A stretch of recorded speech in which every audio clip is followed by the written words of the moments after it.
إن الحمد لله نحمده ونستعينه ونستغفره إن الحمد لله نحمده ونستعينه ونستغفره ونعوذ بالله من شرور أنفسنا ومن سيئات أعمالنا من يهده الله فلا مضل له ومن يضلله فلا هادي له وأشهد أن لا إله إلا الله وحده لا شريك له وأشهد أن محمدا عبده ورسوله اللهم صل على محمد وعلى آله وأصحابه وبارك وسلم تسليما كثيرا كثيرا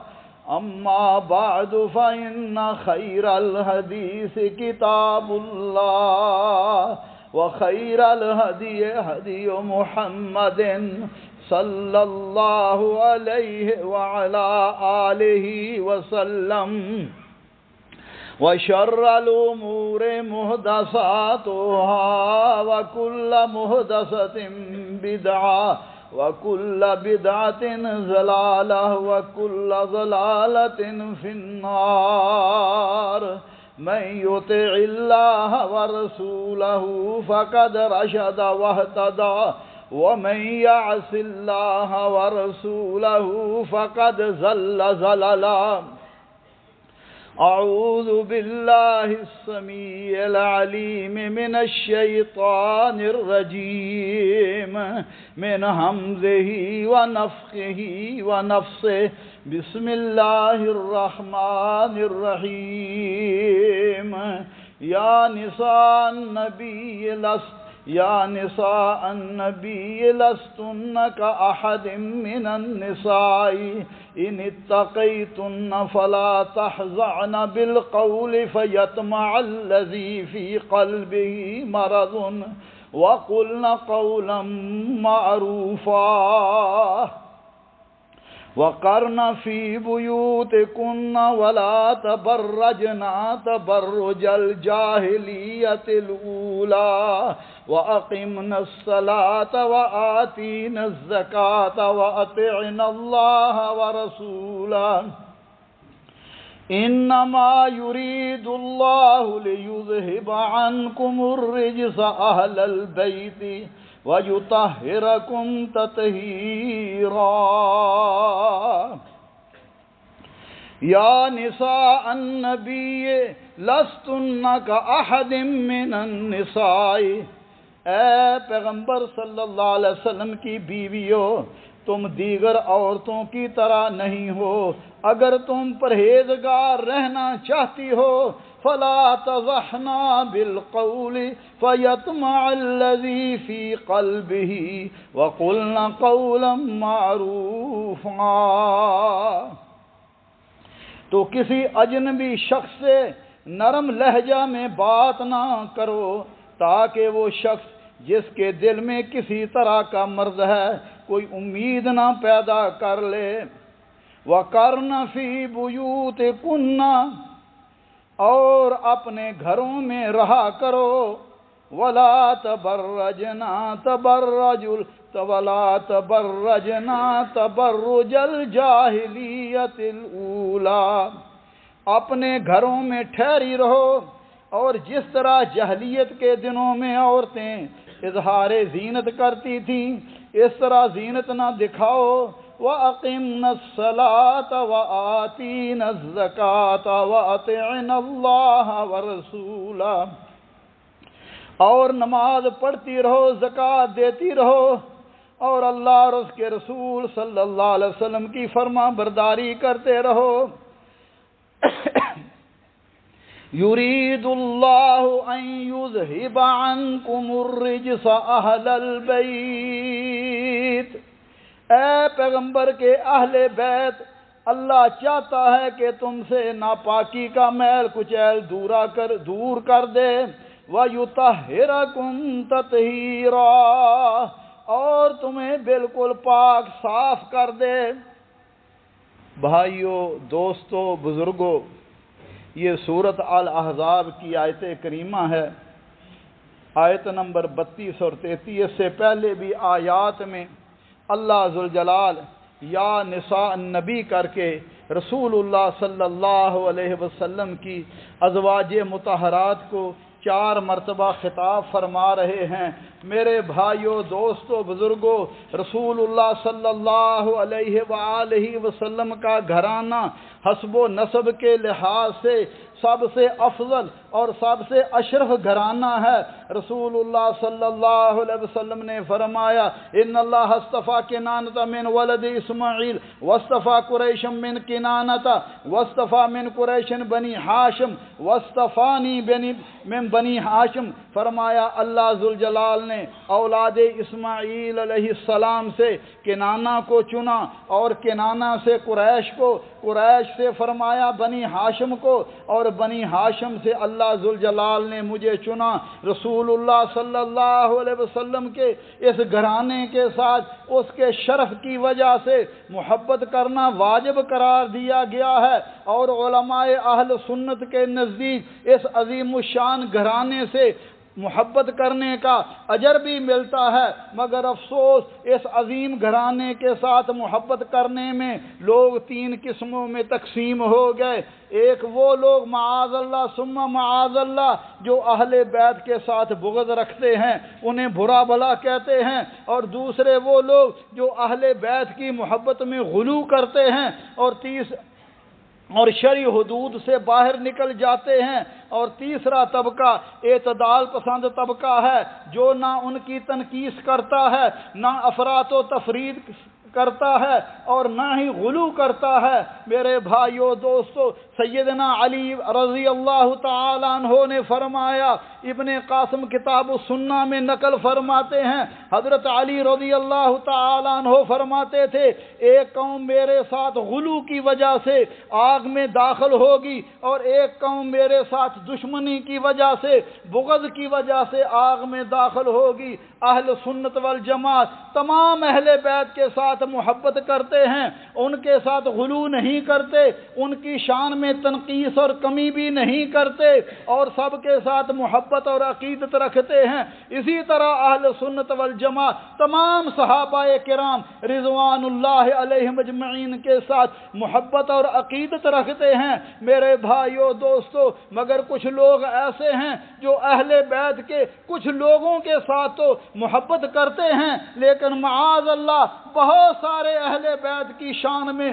گستاخیاں بھی کرتے ہیں، صحابہ کرام کی تنقیص بھی کرتے ہیں۔ اہل سنت والجماعت ہر نماز میں درود پڑھتے ہیں، آل رسول صلی اللہ علیہ وسلم پر اللہ سے رحمت کی دعائیں کرتے ہیں، اللہم صلی علی محمد وعلی آل محمد کما صلیت علی ابراہیم وعلی آل ابراہیم انک حمید مجید، اللہم بارک علی محمد وعلی آل محمد کما بارکت علی ابراہیم وعلی آل ابراہیم انک حمید مجید۔ امام شافعی رحمۃ اللہ علیہ نے کتنی خوبصورت بات کہی، فرمایا، یا اہل بیت رسول اللہ حبکم فرض من اللہ فی القرآن انزلہ کفاکم من عظیم القدر انکم من لا یصلی علیکم لا صلاۃ لہ۔ فرمایا، اے رسول اللہ کے گھرانے والو،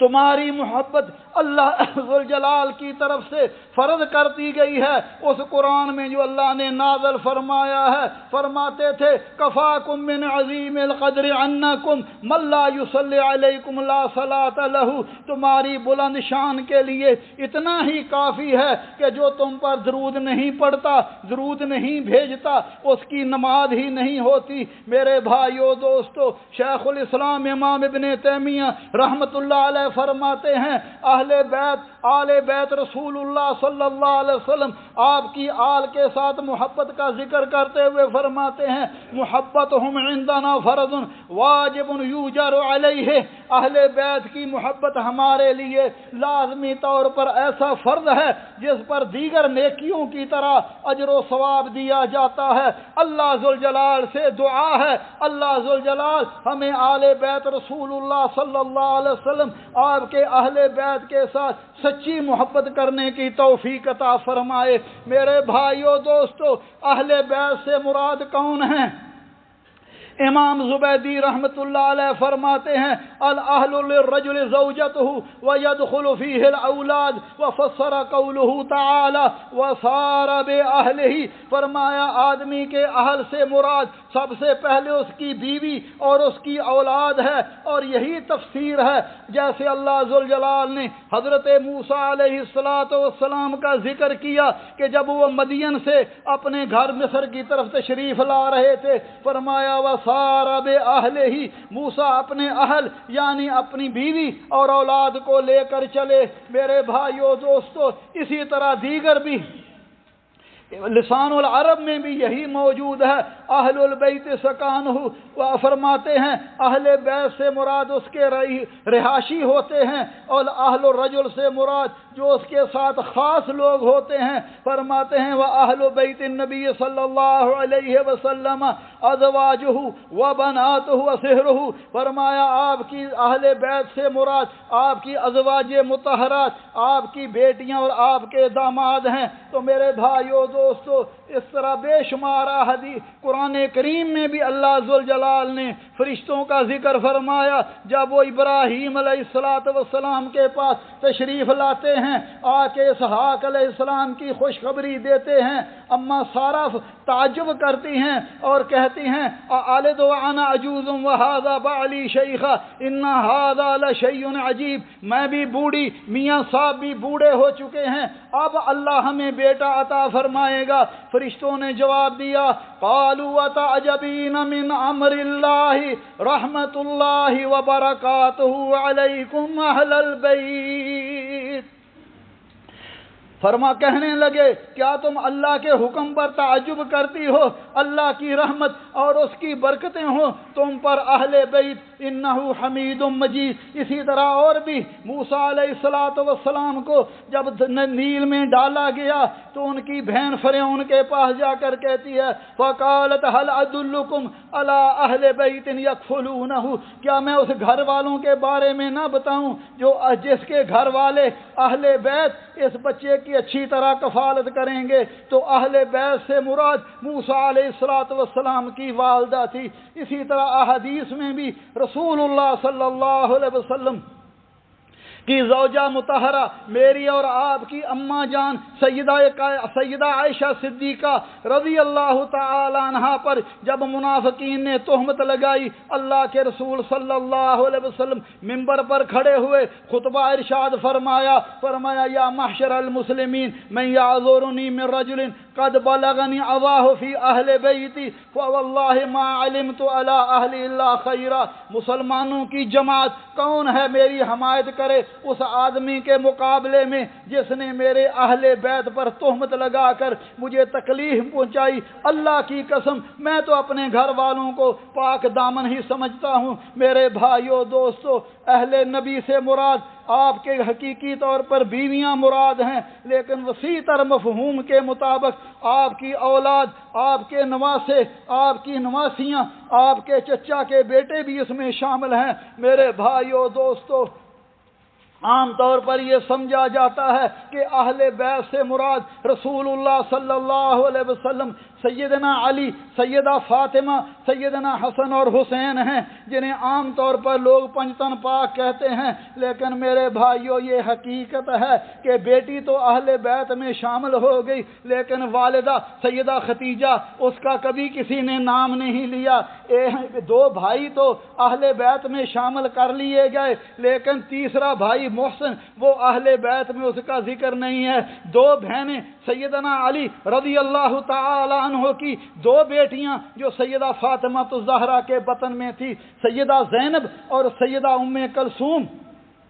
رضی اللہ تعالی عنہما، وہ تو اہل بیت میں اس کو تو شامل نہیں کیا گیا، دو بیٹوں کو شامل کر لیا گیا۔ میرے بھائیو دوستو، اختصار کے طور پر عرض کرتا ہوں کہ رسول اللہ صلی اللہ علیہ وسلم کے اہل بیت، آپ صلی اللہ علیہ وسلم کے وہ تمام رشتہ دار ہیں جن پر صدقہ لینا حرام ہے، یعنی آپ کی ازواج مطہرات، اس کے علاوہ جناب عبد المطلب کی اولاد میں جتنے لوگ بھی مسلمان ہوئے اور اسلام پر ان کی موت آئی، وہ رسول اللہ صلی اللہ علیہ وسلم کے آل ہیں، جیسے آل علی، آل جعفر، آل عقیل، آل عباس، بن الحارث، حارث بن عبد المطلب، یہ رسول اللہ صلی اللہ علیہ وسلم کے اہل بیت ہیں۔ اس کی دلیل میں عرض کرتا ہوں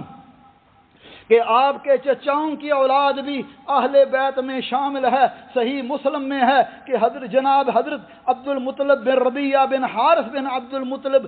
فرماتے ہیں، میں اور فضل بن عباس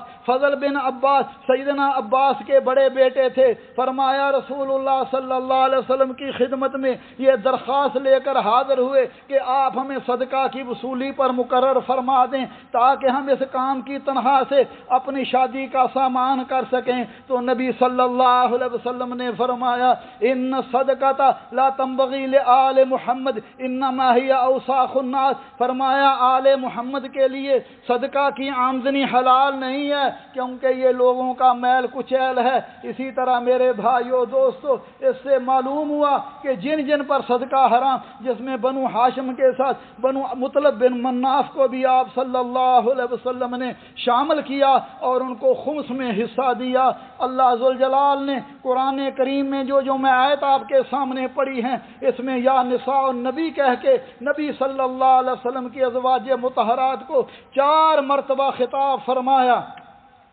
اور فرمایا کہ انما یرید اللہ لیذھب عنکم الرجس، اللہ ذوالجلال چاہتا ہے کہ تم سے میل کچیل کو دور کیا جائے اور تمہیں پاک صاف کیا جائے۔ لیکن کچھ لوگ کہتے ہیں، حدیث قصا، چادر والی حدیث کو ذکر کرتے ہیں اور کہتے ہیں کہ اس سے مراد سیدنا علی، سیدہ فاطمہ اور سیدنا حسن اور حسین ہیں، حالانکہ وہ حدیث آپ سماعت فرما لیجئے۔ ام المؤمنین سیدہ ام سلمہ رضی اللہ تعالی عنہا فرماتی ہیں کہ رسول اللہ صلی اللہ علیہ وسلم میرے گھر میں تھے، اتنے میں سیدہ فاطمہ کچھ کھانا لے کر تشریف لائیں۔ آپ نے فرمایا فاطمہ اپنے خامد اور بچوں کو بھی بلا لو۔ چنانچہ سیدنا علی اور حسن و حسین رضوان اللہ علیہ مجمعین تشریف لاتے ہیں، کھانا شروع کر دیا۔ اماں جی فرماتی ہیں اس دوران میں نماز پڑھ رہی تھی تو یہ آیت اتری، انما یرید اللہ لیذھب عنکم الرجس اہل البیت ویطہرکم تطہیرا۔ آپ نے جو چادر کا بچا ہوا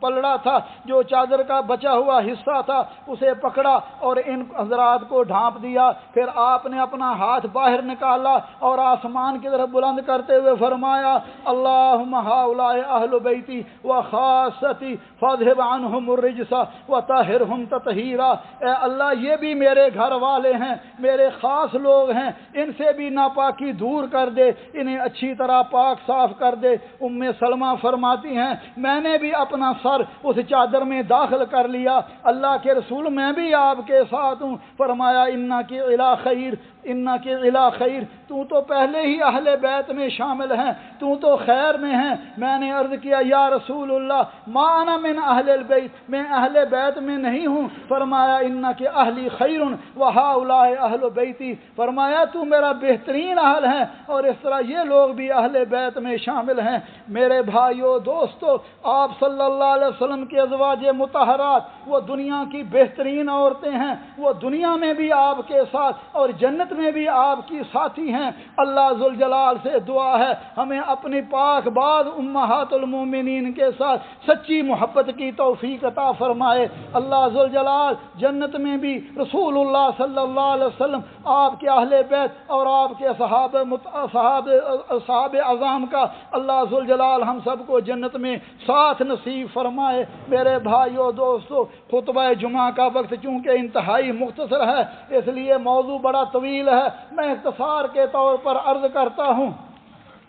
کہ رسول اللہ صلی اللہ علیہ وسلم کے اہل بیت، جیسا میں نے عرض کیا، آپ کی ازواج مطہرات اور آپ صلی اللہ علیہ وسلم کے خاندان کے وہ لوگ جن پر صدقہ لینا حرام ہے، جیسے آل علی، حضرت علی رضی اللہ تعالیٰ عنہ کی جتنی بھی اولاد خواب و سیدہ فاطمہ کے بطن سے ہوئی یا بعد میں ہوئی، اسی طرح آپ کے بھائی حضرت عقیل کی اولاد آل جعفر، آل عباس، اور اسی طرح آپ بنو مطلب، آل بنی مطلب حضرت جناب مطلب عبد المطلب کی اولاد جو مسلمان ہوئی، وہ رسول اللہ صلی اللہ علیہ وسلم کا آل ہے۔ آپ کی نواسیاں بھی آپ کے آل میں شامل ہیں۔ اماں جی عائشہ صدیقہ رضی اللہ تعالی عنہ بیان فرماتی ہیں، اللہ کے حبیب صلی اللہ علیہ وسلم کے پاس ایک خوبصورت موتیوں کا ہار آیا، آپ نے فرمایا میں ہار اپنے اہل بیت میں اسے دوں گا جو مجھے سب سے زیادہ محبوب ہے۔ تو ازواج مطہرات کہنے لگیں یہ تو عائشہ کو ملے گا، فعلقها فی عنق امامۃ بنت زینب بنت رسول اللہ صلی اللہ علیہ وسلم۔ تو نبی صلی اللہ علیہ وسلم نے وہ ہار اپنی نواسی امامہ بنت زینب کے گلے میں ڈال دیا۔ تو میرے بھائیو دوستو، اختصار کے طور پر اللہ ذوالجلال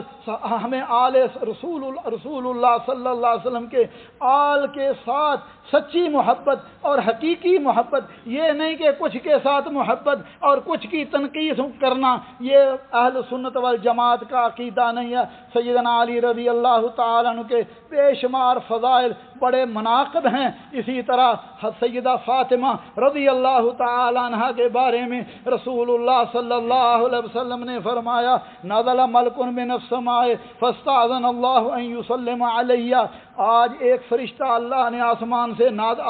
سے آیا، اس نے اللہ ذوالجلال سے اجازت طلب کی کہ وہ میرے ساتھ سلام کرے۔ فرمایا اس سے پہلے وہ کبھی نہیں ہے، وبشرنی ان فاطمہ سیدۃ النساء اہل الجنہ، اس نے مجھے خوشخبری دی کہ فاطمہ رضی اللہ تعالی عنہا اہل جنت کی خواتین کی سردار ہیں۔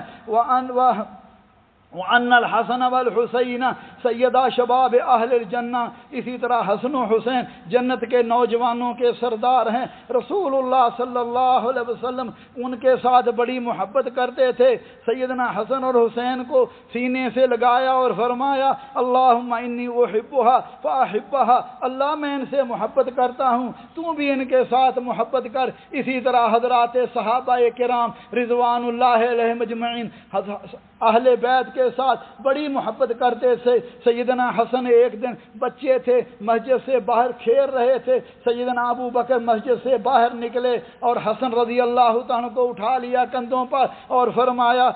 بے ابی شبیہہ بالنبی لا بے علی، میرا باپ حسن پر قربان ہو جائے، حسن کی شکل تو رسول اللہ صلی اللہ علیہ وسلم سے ملتی ہے، علی رضی اللہ تعالیٰ سے نہیں ملتی۔ علی رضی اللہ تعالیٰ سن رہے تھے اور ہنس رہے تھے۔ میرے بھائیو دوستو، اسی طرح اصحاب رسول اللہ صلی اللہ علیہ وسلم سیدنا ابو بکر، سیدنا عمر، سیدنا عثمان رضوان اللہ علیہم اجمعین آپ کے چچا حضرت عباس کا بڑا احترام کرتے تھے، اور اگر عباس پاس سے گزر رہے ہوتے تھے تو جب تک وہ گزر نہیں جاتے تھے سواریوں سے نیچے اتر کر کھڑے ہو جاتے تھے۔ یہ صرف رسول اللہ صلی اللہ علیہ وسلم کے چچا کا احترام تھا۔ اسی طرح اسی احترام کو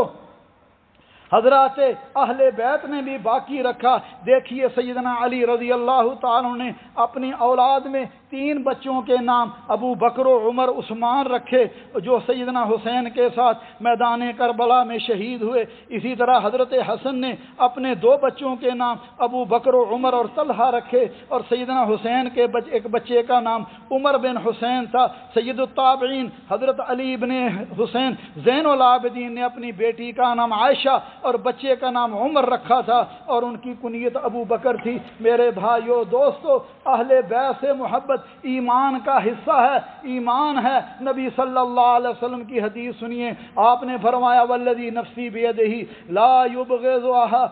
یبغضنا اہل البیت احد الا ادخلہ اللہ النار، اللہ کی قسم جس کے ہاتھ میں میری جان ہے، ہم اہل بیت سے جو بغض رکھتا ہے اللہ اس کو آگ میں داخل فرمائے گا۔ او کما کما قال رسول اللہ صلی اللہ علیہ وسلم، لہذا آپ صلی اللہ علیہ وسلم کے تمام اہل بیت، آپ کی ازواج مطہرات، آپ صلی اللہ علیہ سیدنا علی، سیدنا عقیل، سیدنا جعفر اور رسول اللہ صلی اللہ علیہ وسلم کے چچاؤں کی اولاد، وہ نبی صلی اللہ علیہ وسلم کا آل ہے۔ اللہ ذوالجلال سے دعا ہے اللہ احکم الحاکمین سب کے ساتھ سچی محبت کرنے کی توفیق عطا فرمائے۔ اقول قولی ھذا واستغفر اللہ لی ولکم ولسائر المسلمین من کل ذنب فاستغفروہ انہ هو الغفور الرحیم۔